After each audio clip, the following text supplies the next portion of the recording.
आता जे काही घडलं ते सगळ्यांना धक्का लावणार.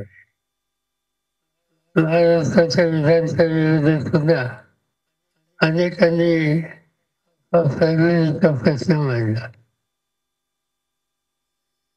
त्या तरुणावर मारहाण केली, त्याचा गुन्हा काय होता असं दिसत नाही. डॉक्टर बाबासाहेबांच्या केसाची जी काही ओळख झाली त्याचा काही यांचा कुणाचाही संबंध नव्हता.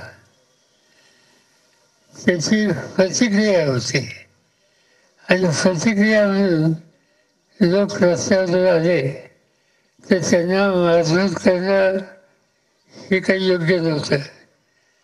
आमची माहिती आहे, तुम्ही अधिक सांगू शकाल की जे आंदोलन झालं तेही शांततेने होतं. आमचं ते शांततेत होतं आणि त्यामुळे आंदोलन शांततेत असताना या क्षेत्राला कोविड ऑपरेशनमध्ये त्याला मारलं किंवा आणखीन काय काय गेलं म्हणजे सरकारने सांगितलं ते न पात्र आहे. आणि म्हणून आम्ही असं ठरवलं की उगीच वर्तमानपत्रात वाचायचं बातमीवर लक्ष द्यायचं त्याऐवजी परभणीला जावं आणि कुटुंबातल्या लोकांना भेटून त्यांची खरी वस्तुस्थिती समजून घ्यावी. ही समजल्याच्या नंतरच आम्हाला सरकारचं बोलता येईल. त्या हेतूनं आज या ठिकाणी आलेले आहेत.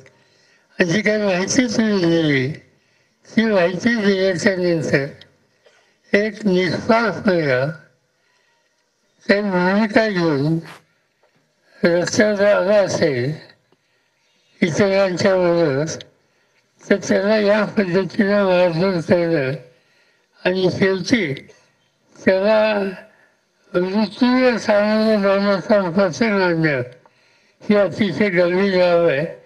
ही माहिती आता तुमच्याकडून आम्हाला समजली. आम्ही राज्य सरकारची जाऊन भेटू. तुमचं जे काही म्हणणं आहे हे सगळ्यांच्या समोर तुम्ही मांडलं ते योग्य ठिकाणी आम्ही पोचू आणि जे कोणी जबाबदार असतील त्यांच्यावर सक्त कारवाई या ठिकाणी झाली पाहिजे. ही जी कुटुंबाची मागणी आहे ती मागणी सुद्धा राज्य सरकारकडे पोचवणं ही आमची जबाबदारी राहील आणि ती काळजी आम्ही घेऊ. दुर्दैवानं गेलेला मुलगा परत येऊ शकत नाही. तुला आज आपल्या माझा करता मुलगा दुर्दैवानं पोलिसी अत्याचारावर आज आपल्याला गेलेला आहे. हे दुःख तुम्हाला सोसणं हे काही सोपी गोष्ट नाही, पण दुर्दैवानं हे घडलेलं आहे. याचं बाहेर कसं काढायचं याचा विचार कुटुंबाने बसून आणि हितचिंतकांनी बसून केला पाहिजे. पण तुमची मागणी आहे की जबाबदार लोकांच्या बद्दलची ही काही काळजी घ्यायची, खबरदारी घ्यायची, काळजीची तरतूद करायची याकडे आम्हा सगळ्यांचे लक्ष राहील एवढंच या ठिकाणी सांगतो.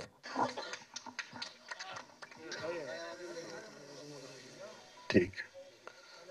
आई चिंता करू नका, साहेब आलेले आहेत, आपल्याला सगळ्याला मदत व्हायला. हो, रोहित दादा पण येऊन गेले त्या दिवशी. माझ्या भावासोबत आईच्या जे घडले ना इतर भारताच्या कुठल्याही घडू नये. जोपर्यंत तो आरोपी म्हणून सिद्ध होत नाही ना एखादा व्यक्ती तोपर्यंत त्याच्यावर कुठल्याही प्रकारचा मारहाण वगैरे पोलिसांनी पण करू नये. रिक्वेस्ट आहे माझी.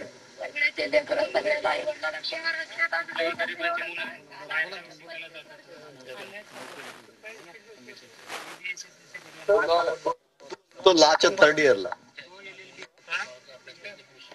अरे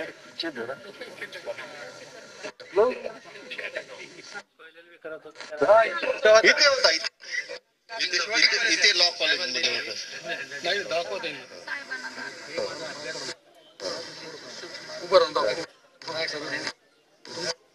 सतरा डिसेंबरला त्याचा पेपर होता. पोलिसांना रिक्वेस्ट करत होता तो की माझा पेपर आहे, मला तुम्ही हे करू नका, मारू नका. बेमुरवतपणे सर हे केलं. टाइम टेबल आहे त्याचा भावाचं. नाही त्याच अक्षर हे त्याचेच हँडरायटिंग आहे. त्याच्या हँडरायटिंग बऱ्याच ठिकाणी पुण्यात बऱ्याच कंपन्यांमध्ये काम केलं जातं. त्या नोट्स काढलेले होते ते. आमचं कसं आहे माहिती ना, भटके समाज असल्यामुळे जिथं दगडफोडीचं काम भेटेल दगडखानीवरती त्या ठिकाणी शिफ्ट व्हायचं, तिथे ऍडमिशन घेऊन तिथे परत शिकायचं. आता बऱ्याच कॉलेजेसमध्ये तर शिक्षण घेतलेलं आहे आणि ब्लड वगैरे डोनेट करायचं, कुठल्या ह्याच्यात सहभागी व्हायचा तो. आणि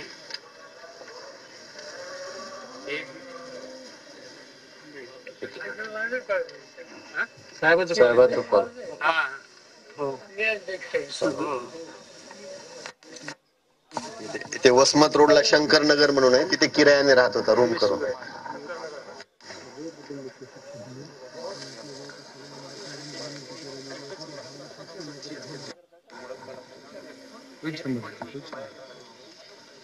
शिकत काम करायचं.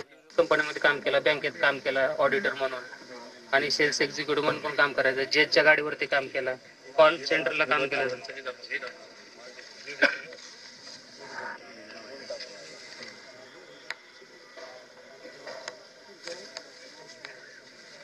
नाही ऍक्सिस बँकेत काम केलं.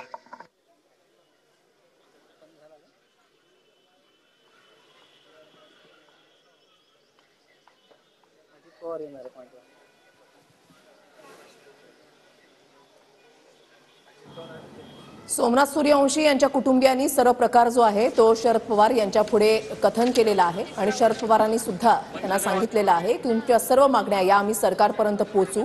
सोमनाथ हा कायद्याचं शिक्षण घेत होता, त्याला कुठल्याही प्रकारचं व्यसन नव्हतं, अशी माहिती सोमनाथ सूर्यवंशी यांच्या कुटुंबियांकडून देण्यात आली आहे. आणि सोमनाथ सूर्यवंशी यांच्या आईनं ठामपणे म्हटलेलं आहे की जे कोणी दोषी असतील त्यांच्यावर कायद्यान्वये कारवाई व्हावी, हीच आमची मागणी आहे, असं सोमनाथ सूर्यवंशी यांच्या आईनं या ठिकाणी आपली व्यथा मांडली आहे.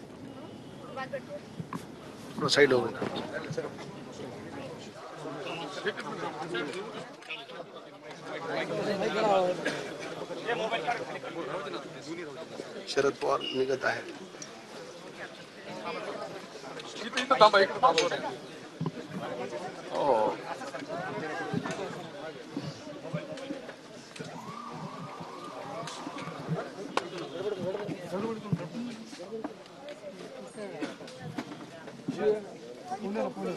पाहुण्याच्या घरी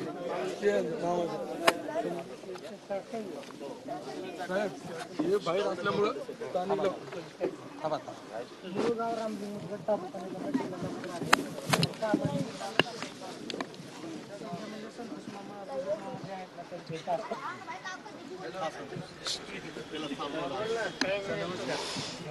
हे स्थानिक जो होतं ना राहायला हे साधन होतं त्याची तिकडून दहा बाय दहाचे होते शिकले आणि ते हे समाजाचे नेते पूर्ण समाजाचे यांनी सहारा देऊन त्यांचे सगळं ते करणं काम नेते.